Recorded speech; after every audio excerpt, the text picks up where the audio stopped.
Fala pessoal do YouTube do Futebolês, né? O Ceará conseguiu um empate, ou empatou, ou deixou escapar uma vitória. Enfim, a gente vai falar um pouquinho sobre o jogo dessa partida de ida das oitavas de final da Copa do Brasil contra o Santos lá na Vila Belmiro. Porque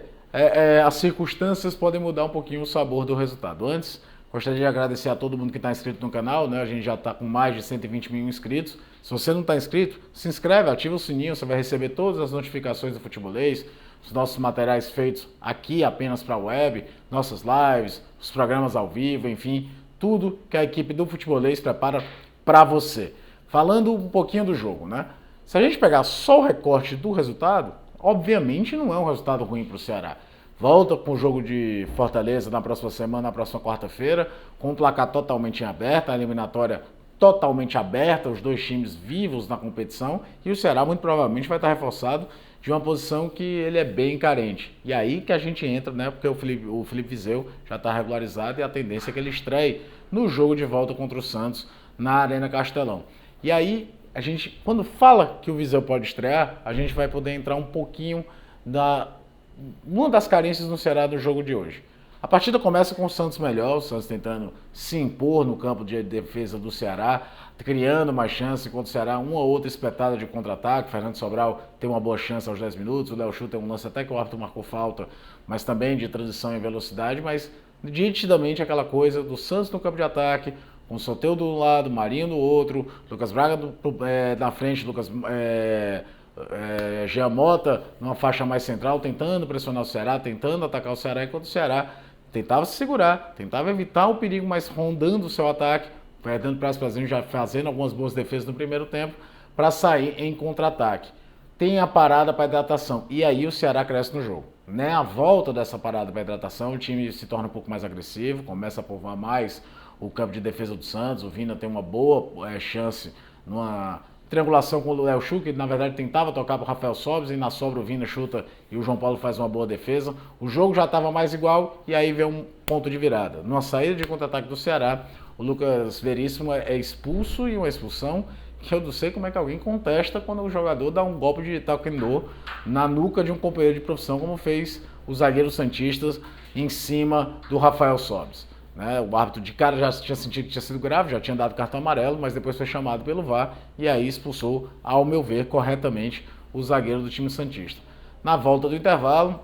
o Cuca faz uma substituição para recompor sua zaga. O Santos até tem duas chances ainda no comecinho ali com 10 minutos, principalmente no duelo bem particular entre Marinho e Fernando Praz, em que do jogo todo o goleiro do Ceará levou a melhor. Mas depois o Ceará se impõe, o Ceará começa a cria também situações de contra-ataque, tem um gol anulado do Rick, e aí para quem não conhece a regra, hoje na jogada de ataque bateu no braço, já basta, não precisa ela estar próxima ao corpo, se ela está longe ao corpo, se teve a intenção, enfim, o gol foi corretamente anulado. Mas o Ceará desperdiçando chances, e aí entra a carência do centroavante, né? O Rafael Sobis se movimenta muito, tenta dar espaço, o Vina quando aparece na área também tenta criar essas situações de gol, mas o Ceará carece de um poder de definição maior, principalmente em jogos como esse, em que o espaço está mais reduzido, o adversário está jogando mais embaixo, porque estava com um jogador a menos, e aí falta aquele poder de conclusão final mais efetivo, para transformar o domínio territorial e técnico que o Ceará teve no segundo tempo, fazendo valer sim a superioridade numérica,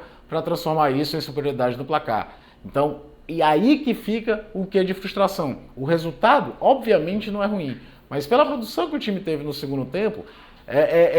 fica a sensação de que poderia e talvez até deveria sair com um resultado melhor. E quando a gente vê as substituições que o Guto fez, porque ele coloca Lima, ele coloca Matheus Gonçalves, jogadores, principalmente o Matheus Gonçalves, que precisa de terreno, precisa de espaço, precisa de contra-ataque para mostrar um serviço, sabendo que ele não ia ter esse espaço, coloca o Rick até em alguns momentos centralizando junto com o Vina, depois que saiu o Rafael Sobis, e aí mostra como o Ceará tem essa carência de profundidade em muitas partidas, e essa foi mais uma dessas, em que faltou essa coisa mais profunda mesmo, de conseguir agredir o adversário de forma mais efetiva, mesmo quando tem um domínio territorial do jogo, como foi durante o segundo tempo. No final ainda teve tempo o Fernando Praz fazer mais uma defesa nesse duelo particular com o Marinho, então tudo aberto, a vaga está bem aberta, o Ceará tem time para superar o Santos aqui,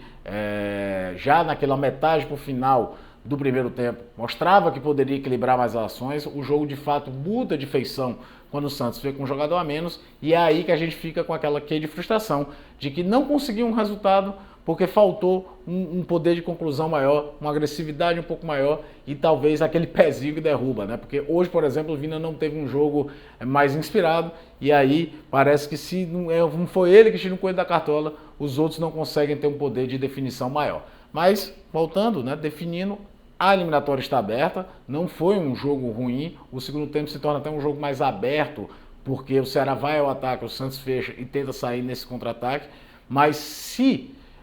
tivesse essa definição maior, tivesse um pouquinho mais de qualidade na hora do poder de fogo, ainda digo mais, tivesse opções no banco que entregassem mais nesse aspecto, porque entra o Rick, que é um garoto que ainda não se firmou, entra o Matheus Gonçalves, que é muito irregular, entra o Lima, que também é muito irregular, e no final do jogo ainda entrou o Wesley, para tentar ter um toque um pouco mais de refino ali, para criar situações de definição, o Ceará mesmo assim não conseguiu fazer com que o João Paulo fizesse pelo menos super defesas no segundo tempo, mesmo com todo o domínio territorial e técnico que teve no segundo tempo. Agora é esperar a próxima quarta-feira para ver a definição desse mata-mata inédito, né? Ceará e Santos nunca se enfrentaram numa decisão de mata-mata, e antes disso, no sábado às 17 horas, o Ceará tem um confronto contra o Botafogo, que vive um momento de crise e é daqueles jogos para aproveitar para conseguir uma vitória fora de casa no Campeonato Brasileiro, coisa que o Ceará tem totais condições de fazer no jogo do próximo sábado contra o Botafogo. A gente fica por aqui, eu peço para você que não está inscrito no canal de novo, se inscreve, compartilha,